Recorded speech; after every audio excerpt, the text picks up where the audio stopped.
capítulo 14, verso 17, o apóstolo Paulo diz assim: pois o reino de Deus não é comida nem bebida, mas justiça, paz e alegria no Espírito Santo. Todos juntos, por favor, leiam esse verso de acordo com o que está em tela, por bondade. Vamos lá.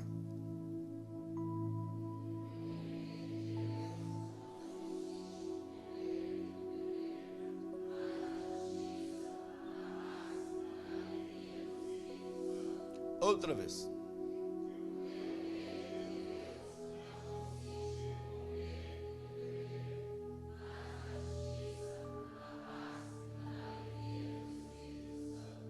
Amém. Glória a Deus, glória a Deus. Nós estamos falando sobre o reino de Deus já há algumas semanas. Eu lhes confesso que a cada semana meu coração jubila por aprender ou por suspirar coisas que o Senhor tem ministrado. Tem sido uma experiência tão gostosa desfrutar dele e principalmente desfrutar daquilo que ele previu, desejou, orquestrou para nós durante tanto tempo. E a gente fica tanto tempo sem saber e sem receber, e quando recebe isso vem com muita alegria no coração. Semana passada vos pude mostrar um pouquinho do ideal de Jesus, da vinda dele, do fato de ele declarar a chegada de um reino, de o que ele veio literalmente fazer e qual foi o seu maior intento, que foi justamente trazer o reino de Deus à terra. Eu vos mostrei de maneira bastante clara qual era a visão que o homem tem quanto à sua gerência de mundo, ao seu governo, as ideias humanas na tentativa de suprir o desejo do seu coração em de governar e de ser governado em um reino celestial. Também vos pude conduzir por meio dessa visão bíblica a partir do Cristo, principalmente a partir do Gênesis capítulo 3 e o verso 15, a ideia do Pai se concretizando no envio de Jesus para que viesse restaurar o direito ao homem de estar no reino. E nós chegamos até um ponto extraordinário, no qual eu vos pude dizer e ensinar que Jesus, quando veio e começou a anunciar, logo você vê no Evangelho de Mateus, no capítulo 4, verso 17, quando a primeira mensagem que ele anuncia é a chegada de um reino, é a preparação da mente para receber esse reino. Logo entenda que quando ele inicia, eu vos pude dizer que a mensagem de Jesus, ela vinha imbuída de três coisas maravilhosas, conceituais, mas poderosas. Eu vos disse que Jesus trouxe de maneira abundante a ideia clara do reino de Deus. Vos pude ensinar que não existe nada mais poderoso do que essa ideia de Jesus. Nunca ninguém conseguiu vencer a ideia do reino de Deus, justamente porque não existe nada que possa destruir uma ideia senão uma outra ideia. Se você quiser terminar uma boa ideia, é preciso gerar uma ideia melhor do que a que você tem. Logo, ninguém até hoje conseguiu ter uma ideia melhor do que a ideia do reino de Deus, de ter um governo segundo os padrões divinos, de ter um governo segundo o ideal de Deus. Logo, é uma ideia perfeita, é uma ideia que não se pode mudar. Por isso, Jesus traz uma ideia que a gente pode deduzir como a imutabilidade do reino. Nunca vai mudar. A ideia que ele concebeu de um reino no qual o seu povo é governado pelo seu espírito e de acordo com as suas leis, nunca vai mudar. Pode passar séculos, pode passar milênios, mas vai continuar igual. Porque é uma ideia concebida antes da fundação do mundo. Antes que qualquer coisa existisse, ele concebeu a ideia de um reino. Portanto, ela é a primeira, ela é macro, ela é abundante, ela é perfeita, ela é única, ela é eficaz. E não existe nada que possa ser melhor do que a ideia de Deus em implantar um reino sob seu governo. Além disso, nós podemos aprender que Jesus trouxe no seu contexto de mensagem, além da ideia da imutabilidade do reino, eu vos disse que Jesus ensinou, pregou e viveu um estilo de vida que demonstra ser o reino de Deus. Ele trouxe na sua pregação um estilo de vida, uma maneira de viver, uma forma de viver, uma ética de viver, no qual se aplica a forma no reino de Deus. Isso pode se perguntar e responder ao mesmo tempo: como é ser cidadão do reino? O que é viver nesse reino? Como se vive nesse reino? Que lei eu tenho que guardar nesse reino? E coisas semelhantes. Tudo isso Jesus ensinou, não apenas pregando, mas vivendo.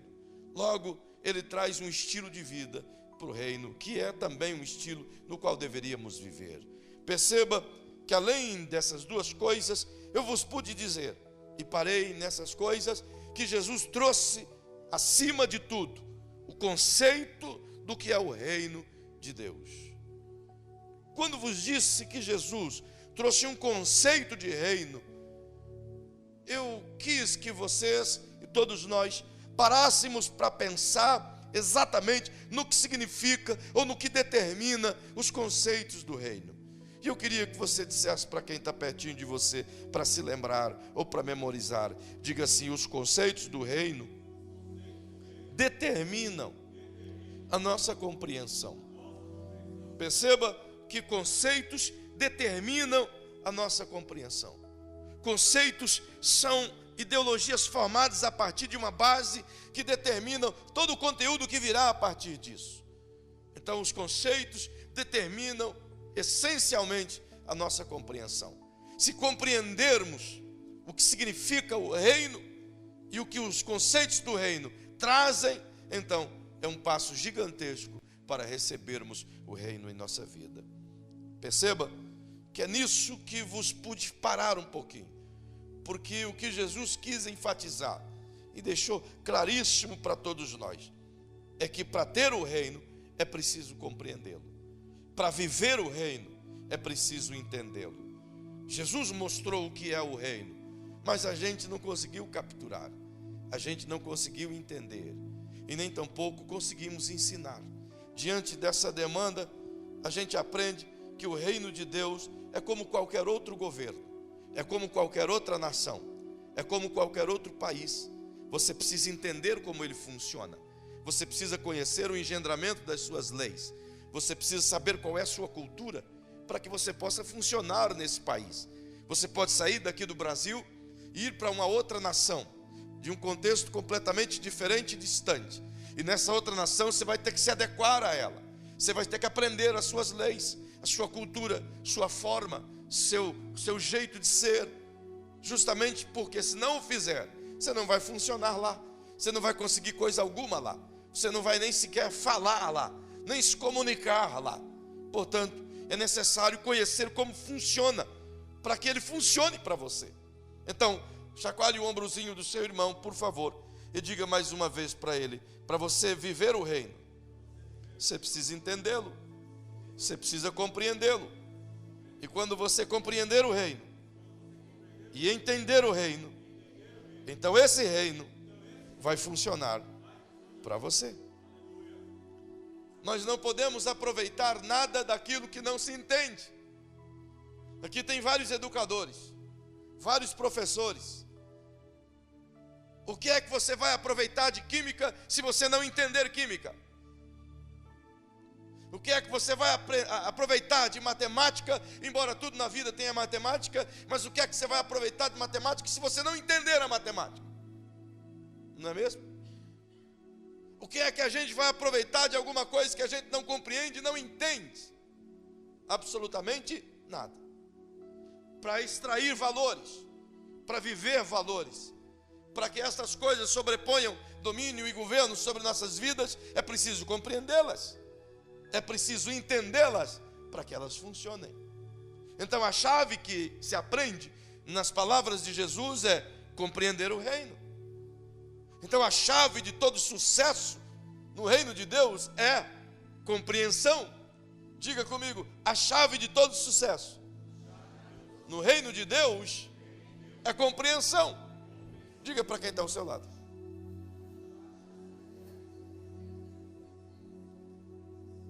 Vire para outra pessoa e diga o mesmo.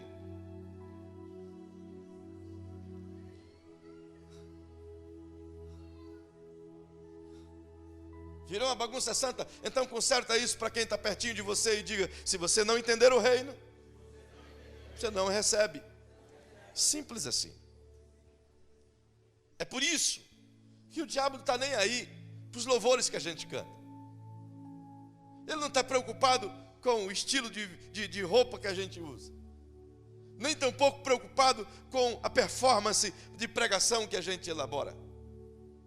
Nem tampouco com os teatros que a gente tem por aí afora. Muito menos com as nossas apresentações gospel por aí afora.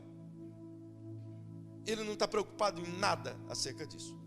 A única coisa que preocupa o maligno é se você começar a entender o reino. Porque se você começar a entender o reino, a ignorância começa a sair. E a luz começa a entrar. Então, à medida que a luz entra, é à medida que ela traz as coisas do reino, as claras para você. Então tudo que o diabo quer é nos imergir na ignorância. É nos fazer continuar sendo ignorantes. Eu vos disse alguns dias atrás que o maligno não é ignorante, mas ele reina pela ignorância. Eu vos disse que ele é inteligente, mas ele nos captura através da ignorância. Então o problema está na compreensão do reino. Se eu não conseguir compreendê-lo, eu jamais vou vivê-lo. Eu os levei também, algumas vezes até, ao Evangelho de Mateus, no capítulo 13, onde nós trabalhamos um pouquinho a parábola em que Jesus chama de parábola do semeador. Onde nós nos apegamos ao verso 10, ao verso 19 e ao verso 23. Onde Jesus nos ensinou que é tão importante a compreensão, pelo simples fato que por meio de compreender é que vem a cura, é que vem o poder, é que vem a vitória, é que vem a bênção. Se não percebam, abra aí só para você rever algumas coisas importantes que você precisa guardar na sua alma. Eu estou tratando de compreensão e algumas coisas são necessárias aplicá-las, reaplicá-las, torná-las aplicá-las para que a compreensão brote no nosso interior. Evangelho de Mateus, capítulo 13, verso 10. Acercando-se dele, os discípulos disseram-lhe: por que lhes fala por meio de parábolas? Respondeu-lhes Jesus: porque a vós é dado conhecer os mistérios do reino dos céus, mas a eles não lhes é dado. Perceba comigo que o versículo 13 Jesus diz: por isso lhes falo por parábolas, porque eles, vendo, não veem, ouvindo, não ouvem, nem compreendem. Verso 14: e nele se cumpre a profecia de Isaías: certamente ouvireis, mas não compreendereis, certamente vereis, mas não percebereis, pois o coração desse povo está endurecido, e ouviram de mau grado com os seus ouvidos, e fecharam os seus olhos para que não vejam com os olhos, ouçam com os ouvidos, compreendam com o coração, se convertam, e eu os cure. Uau! Jesus acabou de dizer que a cura, que a visão, que a audição, que o poder, que a vitória depende de uma única palavra. Que palavra é essa? Pergunte para o irmão bonitão perto de você: que palavra é essa? Eu acabei de vos dizer: compreensão. Jesus disse: tudo depende da compreensão. Tudo está na compreensão. Se você não compreender, não entender, você não recebe nada. Olha o que ele cita no verso 19: ouvindo alguém a palavra do reino, e não o quê? E não o quê? Jesus disse: ouvindo alguém a palavra do reino, e não entendendo, ou não compreendendo, e não entende, então o maligno saca tudo aquilo que foi colocado em seu coração. Então o segredo de vivermos o reino começa pela nossa compreensão. Por que isso é tão importante? Porque foi justamente a compreensão que o diabo tirou do homem lá atrás. Foi o entendimento do reino que o diabo tirou de Adão e Eva lá atrás com uma pergunta, com uma sugestão. Perceba, é justamente pelo fato de não compreender o reino que não o recebemos. E se não o recebemos, logo, não podemos ensiná-lo, não podemos crer nele, não podemos extrair os valores dele, não podemos aproveitá-lo, não podemos fazer diferença alguma no mundo, não podemos salgá-lo, não podemos ser operantes, não podemos ser diferentes, não podemos fazer diferença, não podemos impactar, não podemos influenciar, não podemos inspirar, não podemos fazer coisa alguma, porque tudo isso depende da compreensão que vem do reino de Deus. Então entendam que o que Jesus começou a fazer era de muito, muito, muito importante.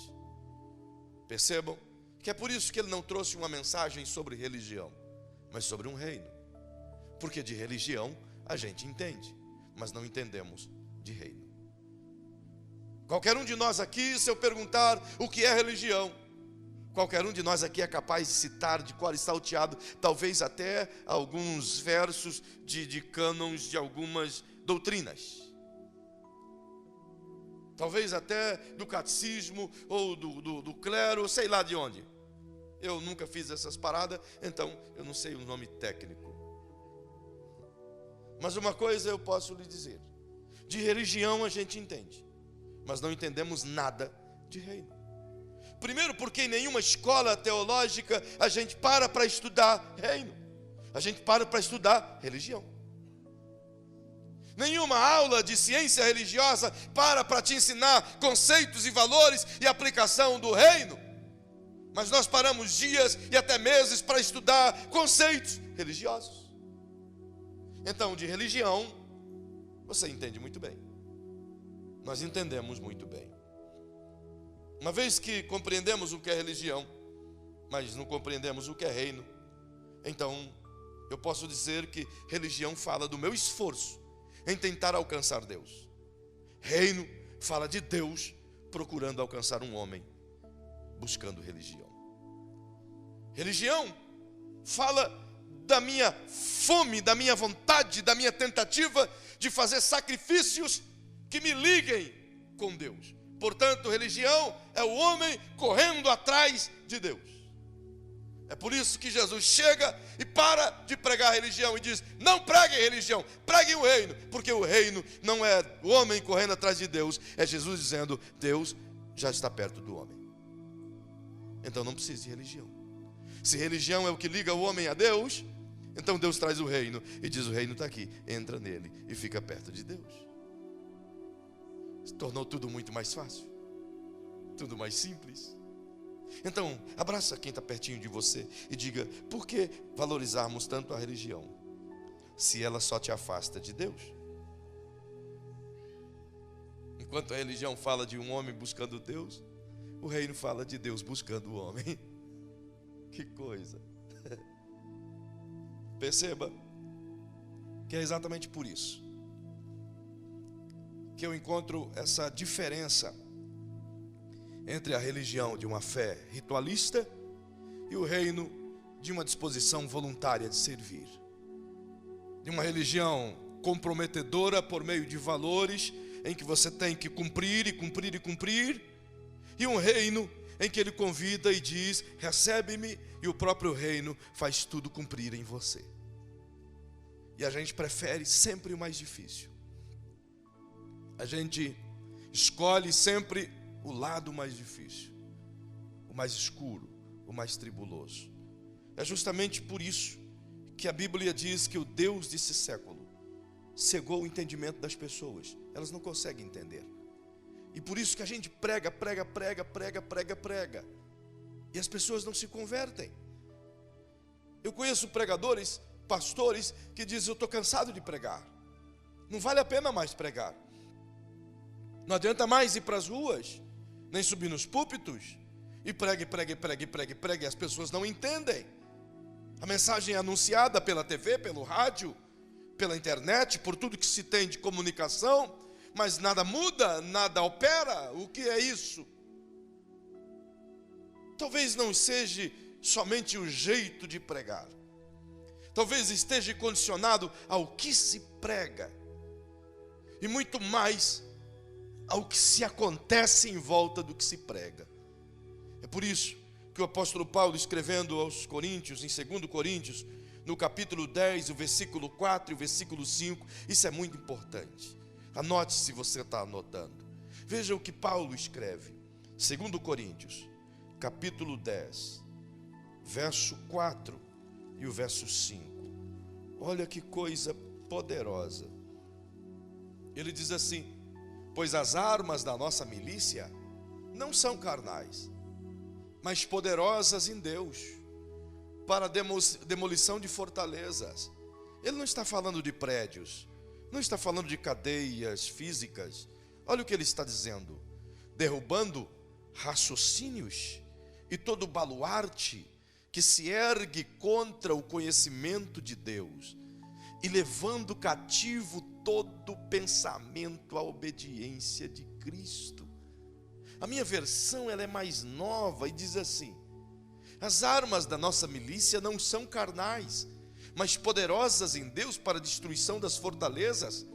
Derrubamos raciocínios e toda altivez que se levante contra o conhecimento de Deus, e levamos cativo todo pensamento à obediência do Cristo. O que Paulo está dizendo é: vocês estão lutando de forma errada. Vocês precisam batalhar para que o entendimento chegue na mente das pessoas, para que o diabo não tenha poder de agir sobre a pessoa e arrancar dela o entendimento da palavra.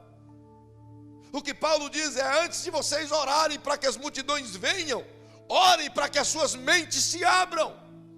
Antes de vocês orarem para que as pessoas se convertam, orem para que elas entendam a mensagem. Então, antes de a gente exigir que o filho vá para a igreja, ore para que Deus abra o entendimento dele. Antes de a gente reclamar porque o marido ou a mulher não é cristã e não compreende a mensagem, então ore para que Deus abra o entendimento dele e leve o pensamento dele cativo à obediência do Cristo. Porque isso não depende de nós. Não é você e eu que consegue colocar lá dentro a mensagem, mas é o Espírito Santo que planta, e a nossa parte é Deus. Eu não quero que essa semente seja roubada do diabo. Ajude-o a entender isso. E você vai compreender nos próximos dias que esse é o efeito da graça. Mesmo porque nenhum de nós tinha condições de estarmos aqui. Qualquer um de nós aqui não tem mérito algum para estar sentado nessas poltronas. Éramos os mais miseráveis dos homens, os mais miseráveis dos pecadores. Não tínhamos condições nem de crer na mensagem do Evangelho. É por isso que Paulo escreve aos Romanos no capítulo 3 e o verso 23, que todos pecaram e todos estão destituídos da glória de Deus. É por isso que Miqueias no capítulo 7 diz que não há um justo sequer. E quando a gente pensa que está fazendo algo bom, Deus usa Isaías e reporta a nós o que é o nosso bom. O nosso lado bom, o nosso lado justo, o nosso lado correto, o nosso lado honesto, o nosso lado de gente boa.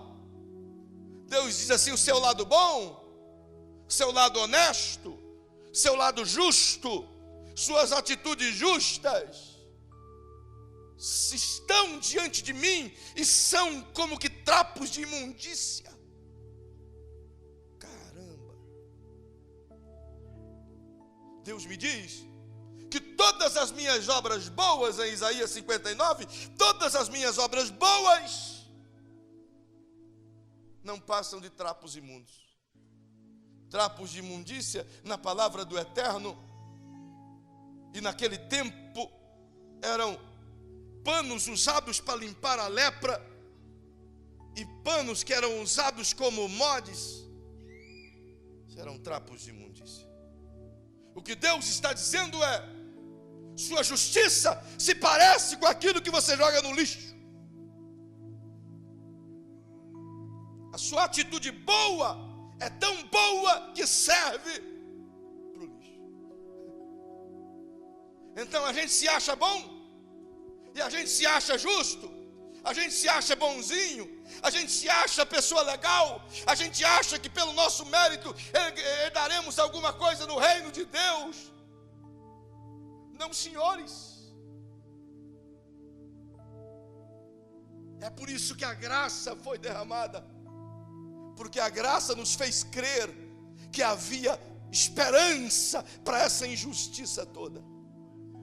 Então o Cristo derrama a sua graça em nós e nos convence de que nós podemos recebê-lo e que o perdão dos pecados dele, através dele, nos justificará. É por isso que Paulo escreve aos Efésios no capítulo 2 e o verso 4 a seguir, que a salvação é pela graça de Deus. Não vem de nossas obras para que ninguém se glorie, mas vem pela maravilhosa graça de Deus, como um favor imerecido, que nos tirou da morte e das trevas para o reino do Filho do seu amor. Então é certo que nós não merecíamos coisa alguma. É nisso que o diabo faz a gente se apegar. Não tem mais jeito. É nisso que entra a oração de Paulo, dizendo: ore para que a graça faça essa pessoa crer, para que a graça inunde o entendimento dessa pessoa, para que ela possa crer. Mas a gente sempre quer que ela aceite pela força, ou por aquilo que a gente acha correto dizer. Mas o reino é compreensão. É por isso que Jesus disse de maneira clara: o reino chegou, o reino está aqui, o reino sou eu. Então, queridos, Jesus era a própria ideia do reino. A própria ideia do reino é Ele. E eu posso mostrar para você essa ideia entre um paralelo de alguns versículos. Capítulo 4 de Mateus, o verso 17, ele diz: arrependei-vos, ou mude seu pensamento, porque é chegado a vós o reino de Deus. Correto? Ele diz: está chegando o reino está vindo com força. E ele anuncia isso às pessoas. E quando ele começa a pregar, ele anuncia a sua mensagem como um meio de vida, como um estilo de vida, como uma forma de viver. E lá no capítulo 12 diz: o reino já chegou. Se vocês estão vendo eu fazer milagres, se vocês estão vendo eu operar sobre os demônios, é porque o reino já chegou. Por que ele faz isso? Diga para quem está ao seu lado: porque Jesus era a própria ideia do reino. Se você quiser conhecer o reino de Deus, Jesus é a sua imagem. Se você quiser conhecer o poder do reino, Jesus o demonstra. Então em Jesus se concentra toda a visão, toda a ideia do que é o reino. Você quer saber como que o reino funciona? Estude Jesus. Ele compreendia e ensinava claramente os conceitos do reino. Ninguém podia tirar isso dele, sabe? Estava dentro dele, era intrínseco, ele que formou esse conceito. E aquilo que ele formou, ele começou a ensinar. Por isso ele sabia muito bem aplicar às pessoas. Ele ensinou que o reino só é possível alcançá-lo pela fé. Se você quiser alcançar o reino por meios materiais, você vai perder seu tempo. Por meios políticos, você vai perder seu tempo. Por meios sociais, você vai perder seu tempo. O reino de Deus é alcançado plenamente pela fé. E essa fé me leva a um estilo de vida que atrai os favores do reino. É por meio da fé que eu consigo viver o reino de Deus. E quando eu conseguir viver, eu vou entender que o reino de Deus domina sobre o reino do homem, que o governo de Deus domina sobre o humano. É dentro dessa perspectiva que Jesus trouxe a restauração da oportunidade do homem no reino. Jesus não veio restaurar o reino de Deus, porque o reino nunca foi destruído. Ele veio restaurar a possibilidade do homem entrar no reino de Deus. Senão, perceba, eu quero te mostrar algo breve. Diga para quem está ao seu lado: para receber e viver o reino de Deus, antes de mais nada, é preciso entender os seus conceitos. Conceitos do reino. Você que está escrevendo, escreva. Conceitos do reino. Reino fala de um rei. É o primeiro conceito. Reino fala de uma nação. É o segundo conceito. Reino fala de uma família real. É o terceiro conceito. Reino fala de uma cultura real. É o quarto conceito. Reino fala de uma moeda, de uma economia. É o quinto conceito. Reino fala de um sistema de governo. É o sexto conceito. Reino fala de um povo do reino. É o sétimo conceito. Então tudo que você vai estudar sobre o reino tem um conceito formado, tem uma explicação formada, tem uma ideia do que significa aquilo. O conceito do rei é que ele tem uma família real e que ele é o governo soberano. Quando se entende o conceito de um reino no qual existe um rei, você vai conseguir compreender o sistema de governo que provém do rei. Num sistema de governo onde existe um rei, é monárquico, o rei é quem determina a sua fala. A sua palavra é a lei. O que ele quer é lei. O que ele pensa é lei. Num sistema de governo onde existe rei, tudo pertence ao rei. Tudo é do reino. Significa que nesse contexto os súditos não possuem coisa alguma. Só que no reino de Deus, esse reino não tem súditos, também não tem membros. Quem tem membros é a religião. Reino não tem membros. No reino tem filhos. Então pergunte para quem está ao seu lado: o que você quer ser, membro ou filho? No reino de Deus não existe membros, só filhos. E quando você entende esse conceito de família real, de que no reino de Deus Ele é o rei soberano, é o dono de tudo, e você é filho, então tudo começa a clarear. Porque você não tem nada, mas o teu pai. Você não possui coisa alguma, mas o teu pai. Você pode ser pequeno, simples, humilde. Isso não descaracteriza você como filho. Ao contrário, te imita o jeito do pai. Quando você entende esse conceito, a gente para de sofrer. Paramos de ficar angustiados, tensos, apreensivos, com o que comer, com o que beber, com o que dormir, com o que fazer, com quem vai casar, com quem você vai fazer vida, que casa você vai ter. Você está entendendo? Quando você entende o conceito de reino, suas preocupações se desvanecem. Isso para Jesus era normal. Eu disse semana passada, ele disse: por que vocês estão preocupados, gente? Olha para os passarinhos do campo. Quando eu fui estudar isso, eu descobri cientificamente de que os pássaros são os seres vivos na criação de Deus que nunca morre de infarto e nem de estresse. Nunca. Por isso que Jesus diz: olha os pássaros, eles não ficam estressados. Agora dá uma olhadinha para quem está ao seu lado e diga: por que ficar estressado? Você não pertence ao reino? Você não entende o reino? Tá, pastor, mas volta para a realidade. Não. Eu estou tentando te mostrar a realidade. Você está vivendo fora dela.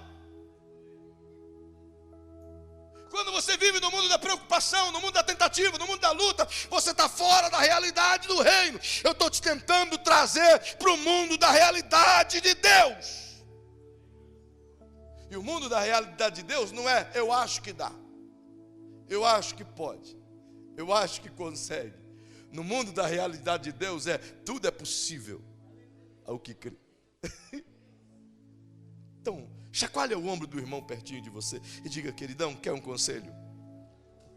Para de sofrer, se torna filho. Um dos grandes problemas é que religiosamente a gente aceita ser membro, mas levamos muito tempo para compreender que podemos ser filhos. Então, como não compreendemos o conceito de filhos, nós tratamos o pai como um gerente. Fazemos exatamente como o filho mais moço. E pior ainda, fazemos como o filho mais velho. O filho mais moço dilui tudo aquilo que tem, ainda que ele consiga guardar dentro dele por um tempo o conceito do que é ser filho. Mas o filho mais velho permanece em casa, mas ele nunca consegue olhar o pai como um pai, mas senão como seu gerente, como seu patrão. Quando o filho mais moço entende o conceito de filiação e volta para a casa do pai, o pai continua esperando. Faz uma festa. Lucas capítulo 15. Então o filho mais velho que está dentro de casa, que nunca saiu, ele olha indignado e diz: ei, pai, eu te sirvo a vida inteira. Te sirvo. Ninguém serve pai. Ninguém é escravo de pai. Eu te sirvo a vida inteira e tu nunca me deste um cabrito para comer com meus amigos. O pai olha para ele e diz: filho, é tudo teu. Você nunca viu isso, você nunca notou isso, mas é teu. Você podia comer a hora que quisesse, é teu. O problema não era o pai, nem o cabrito. O problema era o cara que não entendia ser filho. Então, por favor, chacoalhe de novo o ombro do seu irmão e diga: você prefere ser membro ou filho?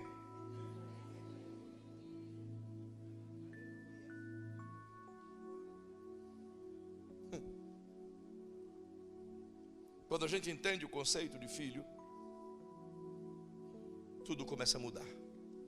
Porque o pai é rei, é evidente. Então todo pai que é rei, os seus filhos são o quê? Eu não escutei. Todo pai que é rei, seus filhos são o quê? Príncipes e princesas. No conceito de reino, em que o pai é pai, o príncipe é filho, a palavra príncipe vem do grego princípio, ou primeiro, ou é daí que nasce primogênito, significa o primeiro.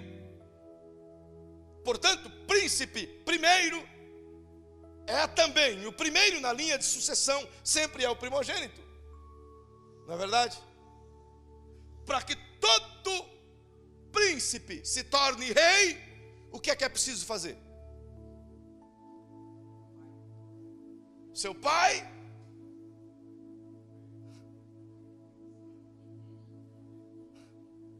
o pai tem que morrer. O único jeito de um príncipe ser rei é o pai bater nas botas. Esses dias eu li um artigo de que o príncipe Charles já desistiu de ser rei, que a mãe dele tem quase 100 anos e não morre. Então agora eles estão investindo no filho, naquele que casou há pouco tempo, até eu não sei o nome dele. Perceba que o único jeito de um filho, de um príncipe ser rei, é o pai morrer. Então agora dá um tapinha no ombro do seu irmão e diga: então você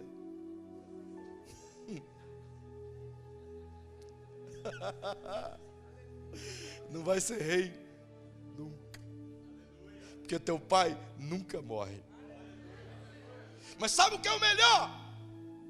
Que o rei governa, O rei provê, o rei cuida, o rei tem que fazer, o rei tem que levantar, o rei tem que dar vida, o rei tem que dar sustento, o rei tem que proteger, o rei tem que cuidar, o rei tem que levantar, o rei tem que julgar, o rei tem que abater, mas o filho...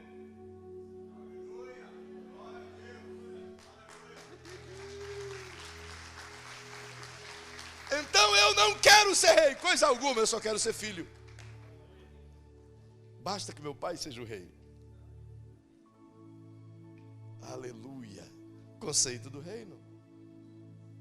Por que vamos viver como membros se Jesus sempre quis que fôssemos filhos? Por que vamos viver estressados se Jesus sempre quis nos poupar do estresse?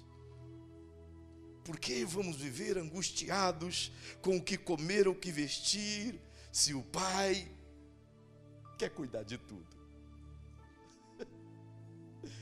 Aleluia, irmão. Para viver o reino, é preciso compreendê-lo. O conceito de reino fala de um rei, mas também fala de uma nação, fala de um povo, fala de uma cultura, fala de um senhorio.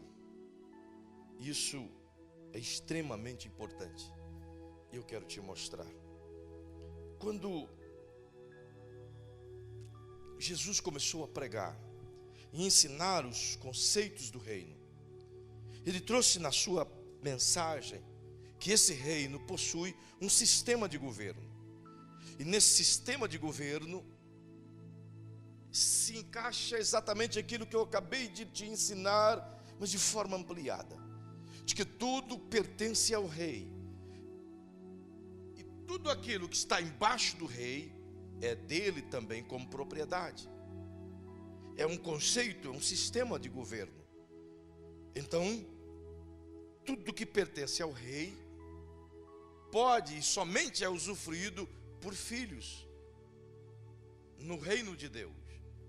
No conceito de reino, humanamente dizendo, tudo que pertence ao rei só pode ser usufruído pelos súditos se o rei deixar. No conceito de reino de Deus, tudo que o rei tem só pode ser usufruído pelos filhos, pelo simples fato de ser filho. Quando Jesus ensina sobre esses conceitos, ele ensina que a vontade do rei é soberana em todos os sentidos, e que o cumprimento dessa vontade soberana atrai a mim todos os favores do rei.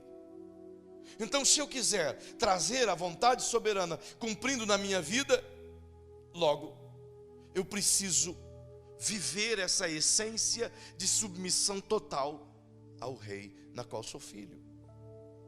Então percebam, esse é um dos conceitos mais poderosos que Jesus ensinou.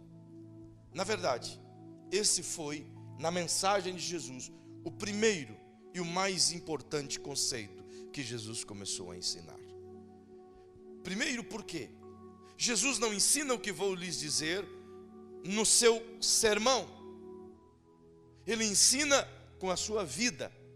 Diferente de nós, Jesus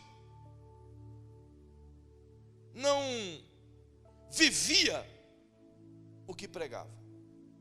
Diga para quem está ao seu lado: Jesus, em tempo algum, vivia o que pregava. Pode confundir você, mas é a verdade. Eu já vou te explicar, para você não achar que eu estou heresiando tudo aqui. Jesus realmente não vivia o que pregava, nunca. Mas ele sempre pregou somente o que vivia. Ele nunca pregou o que não viveu. Ele nunca ensinou o que as pessoas não viam nele. Então, se ele falasse, as pessoas aprendiam. Mas se ele não falasse, as pessoas também aprendiam.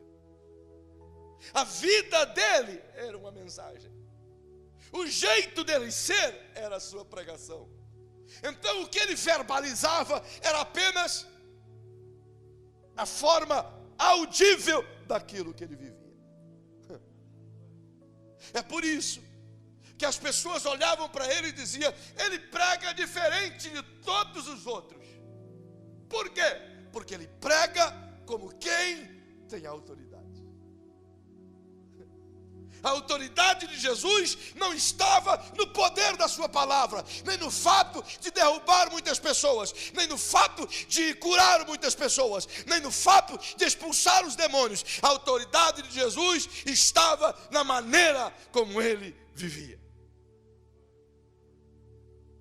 E o problema nosso reside exatamente aí. Não faltam aqueles que almejam, que anelam ter um encanador espiritual que venha sobre ele e diga: receba poder. E elas saem igual um X-Men. Mas isso é fantasia. O verdadeiro poder que o reino propõe é uma vida no estilo de vida de Jesus.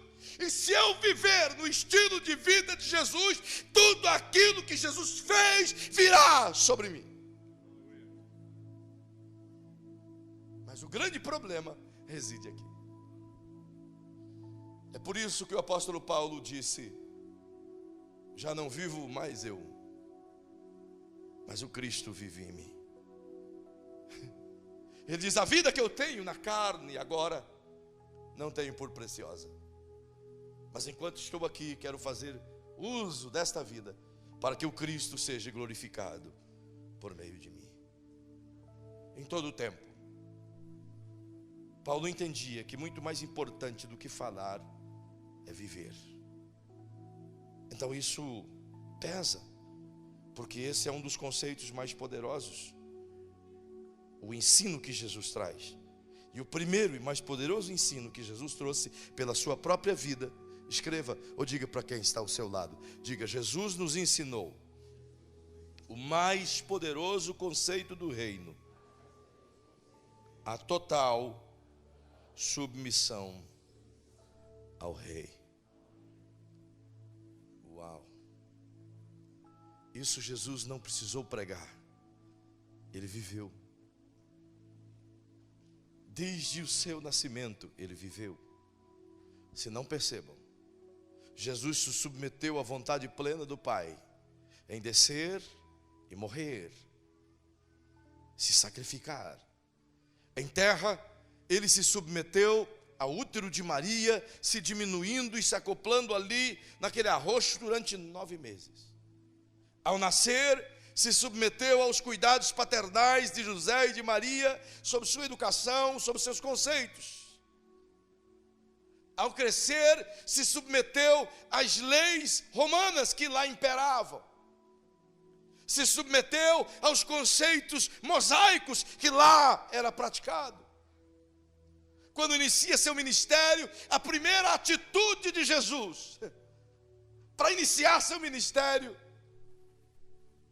foi se submeter. Talvez se fosse eu, iria procurar uma rede de TV internacional com o poder que ele tinha. Iria fazer descer um sinal no céu e na terra e ligar com a ponte de fogo e dizer: todo mundo olha para mim agora que eu sou o que vai pregar. Pensou que fama seria? Você já pensou o impacto do ministério de Jesus se ele tivesse começado assim? Talvez na cruz tinha morrido e nós não estaríamos aqui. Mas ele decidiu começar diferente. O seu maior ensino foi uma atitude: a de se submeter. Para iniciar seu ministério, ele decide se submeter ao pastorado de João. Então não existe nada mais poderoso no conceito de reino do que a total submissão. Quando Jesus ensina que isso é realmente muito importante, ele está dizendo que a submissão ao Senhor do reino atrai todos os valores do reino à minha própria vida. Que a rejeição ao Senhor do reino também me faz ser rejeitado em todos os valores do reino. Então muitos de nós queremos que venha sobre nós o reino, mas não queremos nos submeter ao reino. Nós queremos que a bênção do reino venha sobre nós, mas nós não queremos submeter às bênçãos do reino. Nós clamamos, nos submetemos, Senhor, mas não fazemos a vontade dele. Olha o que Jesus disse. Vem comigo, por favor. Evangelho de Lucas, capítulo 6, verso 46. Veja lá. Lucas, capítulo 6, verso 46. Olha o que Jesus diz a essa gente. Por que me chamais Senhor, Senhor, e não fazeis o que eu mando? A palavra Senhor significa dono, tanto no grego, quanto no aramaico, quanto no hebraico. A palavra Senhor significa proprietário ou dono. Então diga comigo, Senhor. O que você acabou de dizer? Quando você diz, meu Senhor,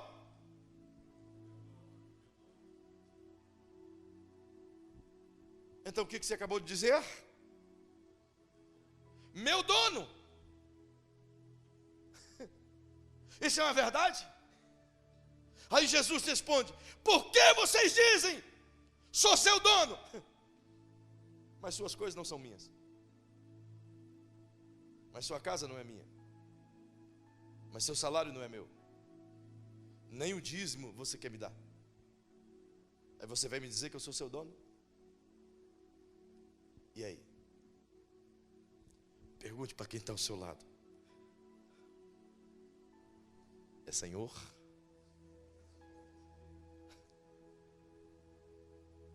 Como muda tudo na nossa vida, não é? Como muda tudo quando a gente começa a compreender o que significa. E a gente começa a descobrir que somos hipócritas. Nós falamos o que não fazemos. Cantamos o que não cremos. Afirmamos o que não queremos. Prometemos o que não queremos dar. Nos alegramos quando é para cantar, mas nos fechamos quando temos que doar. Daí você entende a expressão, Deus ama o que dá com alegria. Você entende que a alegria não procede dele mesmo, mas procede daquela leitura que eu acabei de vos dizer no início dessa mensagem. O reino de Deus não é comida nem bebida, mas é justiça, paz e alegria no Espírito Santo. A alegria só é possível quando a gente compreende de que tudo tem um dono. E se tudo tem um dono, então o que é que você tem? Por favor, responda para mim. Eu sei que nessa hora ninguém glorifica, mas eu pergunto, o que é que a gente tem então? Tudo pertence? E se tudo pertence ao Senhor, o que é que você tem? Errado. Você tem tudo. Você não entendeu? Eu vou dizer de novo. Se Ele é Senhor, se Ele é dono, e se eu faço o que Ele manda, se eu obedeço, se eu sou filho dEle, tudo é dEle, e eu sou filho, logo eu tenho. Agora você podia ter glorificado. Esse é o conceito do reino. Vocês estão conseguindo compreender? Dá para sair daqui hoje e ensinar? Dá para sair daqui hoje e viver? Quando a gente conseguir compreender esses conceitos do reino, então, querido, esse princípio de reconhecimento vai fazer com que as coisas que reconhecemos, nós possamos atraí-las a nós. Um grande líder da nação americana, chamado Mike Murdock, ele ensina uma das coisas mais poderosas que eu já vi na vida. Ele diz que a unção que você respeita é a unção que você atrai. E é uma verdade. O reconhecimento que eu presto a alguém, eu atraio esse mesmo reconhecimento. Se eu me declaro completamente ausente de posses diante da grandeza do soberano rei, que é meu Pai, então eu vou atrair o completo favor do Pai sobre a minha própria vida. É diante desse conceito que as nossas vidas sofrem, porque a gente descobre que fazemos tanto tempo as coisas erradas, que oramos errado, que não temos porque não sabemos pedir. É por isso que Tiago diz que a gente não tem porque não sabe pedir. Pedimos o que não convém, para gastarmos, segundo ele, com os nossos próprios deleites. Diga para quem está ao seu lado, diga: irmão, você só atrai aquilo que você respeita. Diga: ao você se submeter ao governo do rei, imediatamente você se submete aos seus favores. Mas a gente continua dizendo: ah, Senhor, Senhor. E Jesus diz: por que me chama de Senhor? Ele pode nos dizer isso, porque ele deu total exemplo de submissão. Não apenas se submeteu a João, mas em tudo aquilo que ele pregou e ensinou, ele mesmo disse: fiz nada de mim mesmo. Se não percebam, vai comigo na sua Bíblia, rapidinho. Evangelho de João, capítulo 5, verso 30. Você vai perceber que o que Jesus está dizendo é que é impossível determinar quais são os valores do reino, mas os valores do reino que determinam como eu tenho que viver para recebê-los. Evangelho de João, capítulo 5, verso 30, por bondade. Veja o que esse texto maravilhoso me ensina. Já estou terminando. Olha o que Jesus diz, cara. Meu irmão, olha para esse texto, por bondade. Analisa esse texto comigo, por favor. Olha o que Jesus diz. Ele é Senhor. Ele é o Rei. Ele é o Todo-Poderoso. Ele é o Filho. Ele tem acesso ao Pai, dentro do Pai. E ele diz: eu não posso. Você já viu alguma vez Jesus usar essa expressão, eu não posso? Mas tudo que vem de Jesus é: tu podes, eu posso, eu faço, eu tenho, eu quero. Mas olha a expressão que ele usa: eu não posso de mim mesmo fazer coisa alguma. O que é isso para você? Não, eu pergunto outra vez, em voz bem viva, eu queria a tua resposta. O que é isso para você? Total submissão. É por isso que ele diz: como ouço, assim julgo. E o meu juízo é justo, porque não procuro a minha vontade, mas a vontade daquele que me enviou. Uau! Você quer mais um exemplo disso? Como a gente espera ser bem sucedido na vida se não estamos dispostos a submeter? Como você espera ser bem sucedido na vida se você não está disposto a se submeter ao senhorio de seu pai e de sua mãe? Como você quer ser bem sucedido na vida se não está disposto a se submeter ao senhorio do seu gerente ou do seu patrão? Como quer ser bem sucedido na vida se não está disposto a se submeter às leis do seu país? Como? Como poderemos ser reino de Deus se não queremos nos submeter nem àquilo que é humano, quanto mais àquilo que é espiritual? Como? Como podemos afirmar que somos filhos do reino se não conseguimos praticar as coisas simples de uma submissão? Como? Então todos nós queremos os favores do reino, queremos as bênçãos do reino, queremos os milagres do reino, queremos viver a festa do reino. Mas nem todos querem se submeter ao domínio do reino. Eu não posso continuar mais, as horas estão muito avançadas. Mas eu queria te perguntar: você realmente quer viver toda a glória, toda a essência, todo o poder, toda a unção, todo o milagre, toda a provisão, toda a riqueza que o reino de Deus possui? Eu vou perguntar de novo, e eu peço que você fique em pé. Você realmente quer viver e trazer para a sua vida toda a glória, todo o poder, toda a riqueza, toda a provisão, tudo aquilo que o reino de Deus possui?